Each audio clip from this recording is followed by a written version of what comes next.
lovely frugal friends. If you can hear noises in the background, it's because we have washing machines and things going on. As usual, life carries on in the trying to get by household. If you've not been here before, welcome to the channel. My name's Samantha, and as I said, this is the channel trying to get by, because that's what we're doing with life. We're just trying to get by. So this month I have done a few different soups, including a Christmas leftover soup, so I hope you enjoyed that one. I was thinking of doing just a simple blended soup, but I had a bit of inspiration in the middle of the night, as often happens, and take a look at the soups we've made and the Christmas soup that we finished off with. So the soup I'm making for tonight is leek and cauliflower. I figure it might be similar to leek and potato, except the cauliflower is going to make it creamy without the heaviness of the potato. So the basic thing I'm going to do is just going to start chopping up this leek, and I'm going to take the central core out of this cauliflower. I'm not going to use most of the florets. I'm going to focus on the harder core because we're going to blend this soup anyway, so it shouldn't make too much difference. So you can hear the hissing in the background. That's the leeks in the pan with a little bit of oil just starting them out. So what I'm going to do now is I'm just going to get my knife and go inside the cauliflower. Some florets may fall off. And I'm just going to get in there and get in and under and just cut through till you get into that section, because that's the main bit we're going to use. I'm going to save the leaves because I'm going to use them for something else nearer to Christmas. Part of my cauliflower cheese that I'm going to make. So I've still got some more core here, so I'm going to cut into that. Now if the florets start falling off, like I said, I'm not too worried about that. I'm just focusing on this really firm bit with inside the cauliflower. I'll just bag up the rest of the florets inside the bag that I got. There we go. Pop those florets in there. Now there's every possibility I might use a little bit of florets depending on how much I end up chopping up. I will keep all these little pieces, but now I'm just going to roughly chop up this collie.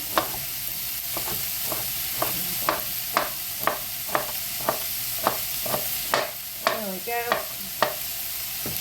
and all this big chunk here, so chop that in half.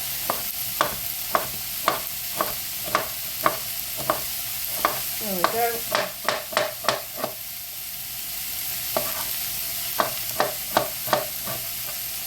I think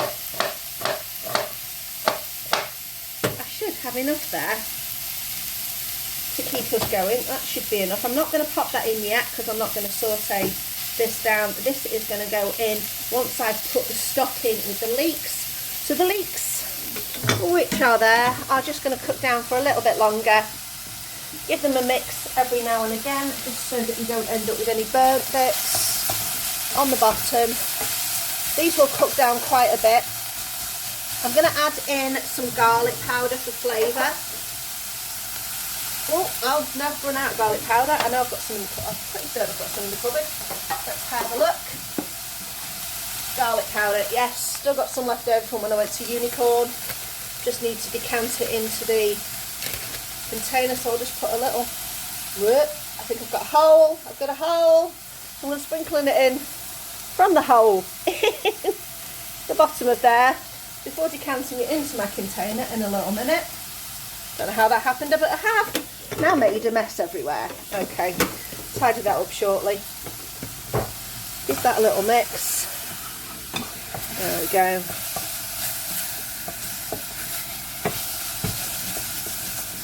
I'm going to get some of my bouillon powder. Again, Unicorn Grocery, my favourite place to get all these things like. So that's going to be about a tablespoon of bouillon powder in there. If you've not got bouillon, stock cube will do. Just won't be quite as intense a flavour.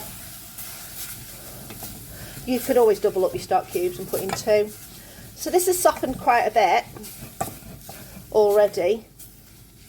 So that's good enough for me. I'm going to now pop in my collie. So all that's going to go in. Just get those last little remnants, pop those in.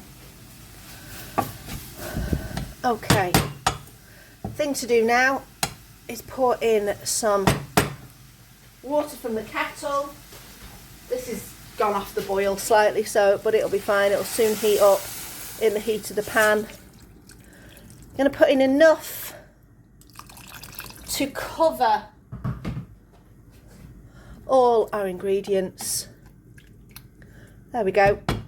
Scrape down that little bit of bouillon, give the spatula a bit of a mix to make sure anything that was on there is now off. Popping on a lid when I can find it. Aha, found it in the wrong drawer. There we go, turning this down very slightly. And I'm going to sort out my garlic powder and clean up this mess that I've just made. So this has been cooking for a while. The cauliflower is relatively tender, so I'm just going to go in with the stick blender and blend everything up. I do have a little bit of oleo cream to put in, because why wouldn't you? Just make it a little bit richer. So I'm just going to blend it.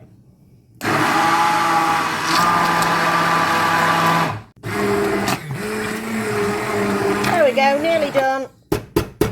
Just give that a shake. Take that off, pop that in the sink, out of the way. Get a spoon. Let's have, that's quite thick considering it was cauliflower, not potato. So I'm going to put in some cream. If you've not got cream, it will be absolutely fine without, but this just makes it that little bit more special. And sometimes with a soup you want it to be that little bit more special. And if I've got the cream, I'm going to use it. So there we go. Nice and unctuous soup. A lot less calories than using potato if you are interested in that kind of thing. Obviously, skip the cream if you're not. If you're not wanting to add any extras, but let's have a taste.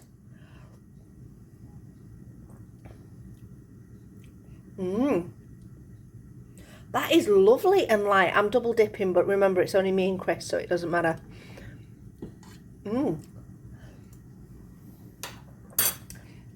Think a little bit of salt, just a pinch, just to make sure. Chris will probably throw black pepper on it, which will obviously make his taste slightly different from mine. But from my point of view, let's add that salt, just have that another taste in.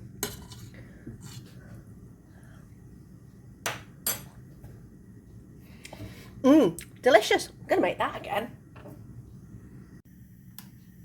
So this soup we're making is going to be a ravioli soup. So I've got this spinach and wild garlic ravioli that I got from an oleo haul. Spinach from an oleo haul. So what we're going to do is I've just cooked off some onions. These have softened off quite nicely. I'm going to add a little bit of garlic. This is just some garlic, jarred garlic. So a clove or two of that, depending on how much you like. Mix that in. And then just some jarred tomato sauce. This is stuff we've made at home. To that, I'm going to put in some water, just to thin it out slightly, and also make sure we're using up all the bits from that. Give that a little stir. That's that. A little pinch of bouillon powder. If you've not got bouillon powder, throw in a stock cube. A little bit more water. Probably another couple of 100 mils of water. We're going to let this come to the boil. And once it comes to the boil, that's when we're going to throw in our ravioli. And then our spinach is going to go in afterwards. Oh, just as well, get some mixed herbs in there as well, just for a little bit of flavour. So a good teaspoon to a tablespoon of mixed herbs, depending on how intense you want them, and give those a mix. Right, now the sauce is boiling away. I'm going to dump the pasta in there and give that a good couple of minutes. And then we're going to add some spinach. Right, throwing in a bit of spinach, a couple of handfuls, because that should be enough to go through this. 2 more minutes and we're all good. Right, this is all done and dusted. It's just a case of tasting everything now, making sure it's seasoned. So I'm just going to taste the soupy bit. A little bit of salt, I think. Yeah. Throw that in, give that a mix. See how that tastes now.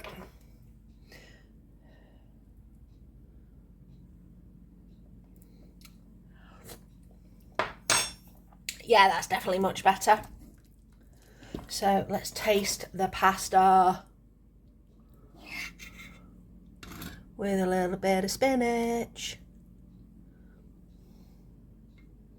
Here we go.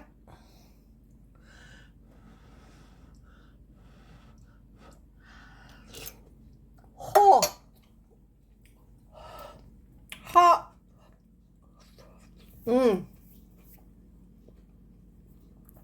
Hot but super tasty, really good. We're going to have that with a little bit of sourdough bread that we got on an olio, with a little bit of butter and a little bit of garlic on it, so it's like a fake garlic bread. That's going to be delicious. Righty ho, we've got some leftover Christmas bits. We had vegetarian meals, so obviously no meat here, but you can still add your meat if you want to add meat. No pigs in blankets left, because there are never any pigs in blankets left. Anyway, I do have a little bit of vegan meat that we made, which is our sandwich meat. A couple of roast potatoes, although there were more, but as you open the fridge, it's handy to nick a roast potato. A few sprouts, a bit of stuffing, some parsnip and some carrots. So we're going to make this into a minestrone-style soup. So in a pan over here, I have got on, just turn that pan on because I'm going to pour water in a second. Won't go on. There you go, it's lit. I have got some spaghetti that I broke up into very small, like centimetre and a bit pieces. All I'm going to do is I'm going to add a pinch of my bouillon powder, or break off a little bit of a stock cube, or you could just use water or add some more herbs to your soup later on. I'm going to put that on. I'm going to put a little bit of water in there because I know that the spaghetti is going to take a little while to get going, but I'm not going to put much in.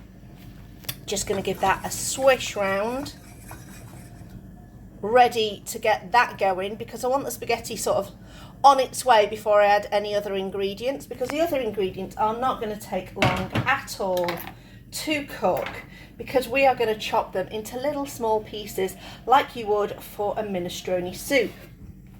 So back to here, and like I say, we're just going to get out each item and just chop it into small pieces. So that's all we're going to do to start with. Now the meat, I'm not going to cut into small pieces. I'm going to cut into shreds. So it's like that. Okay.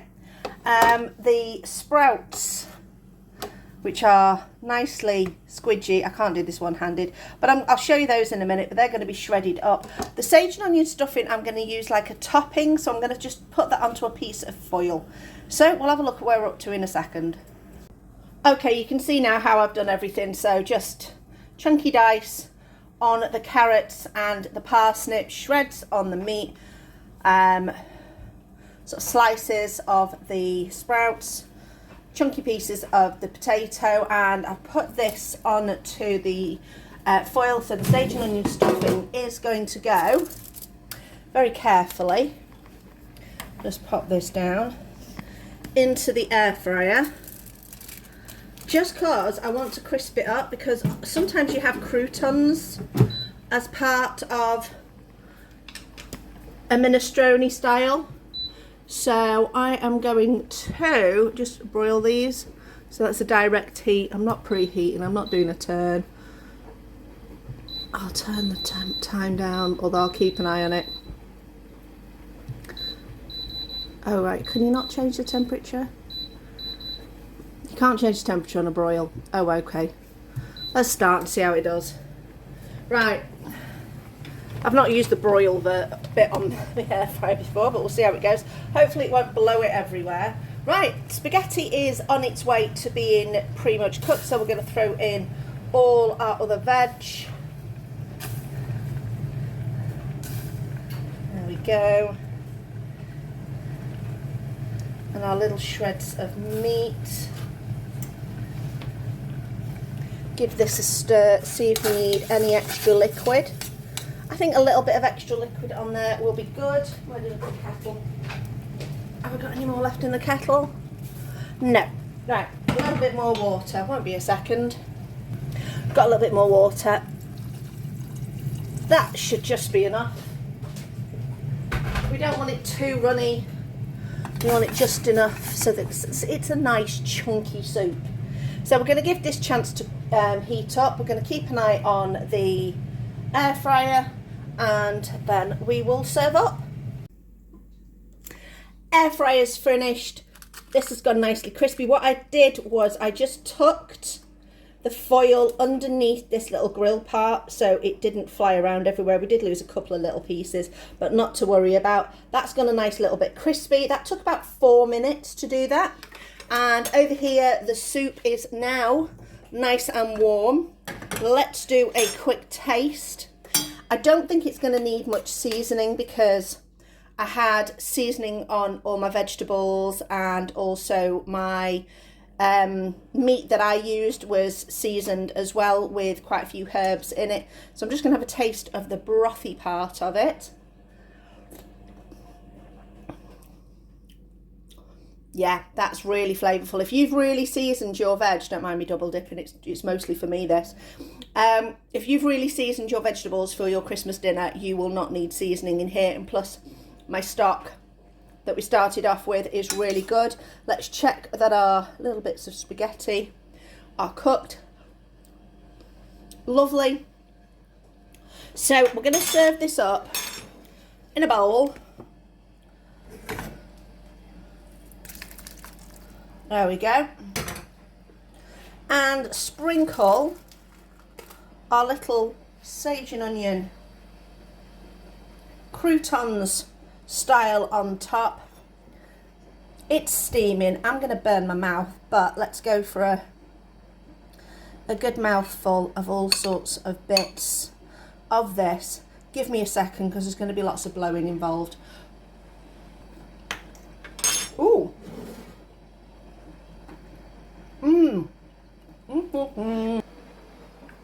Christmas soup. Yum. It's got the minestrone vibes with the noodles, and the flavours and the herbs give it a minestrone vibe. But adding that crumb of sage and onion stuffing on the top just hits you with the Christmas spirit all over again. That's really nice. I know now what I'm going to do with my leftovers at the end of every Christmas. Or even leftovers from just a roast dinner, because that's basically what Christmas dinner was. A big roast dinner with lots of bits and bobs. I hope you enjoyed this video. I hope you like the other soups that we've made earlier in this month as well. I particularly like our using up the raviolis. It's a great way to use up filled pastas, is just make a more looser sauce so it becomes more soupy. Really delicious. Thanks for watching. I hope you enjoyed this video, and I'll see you next time.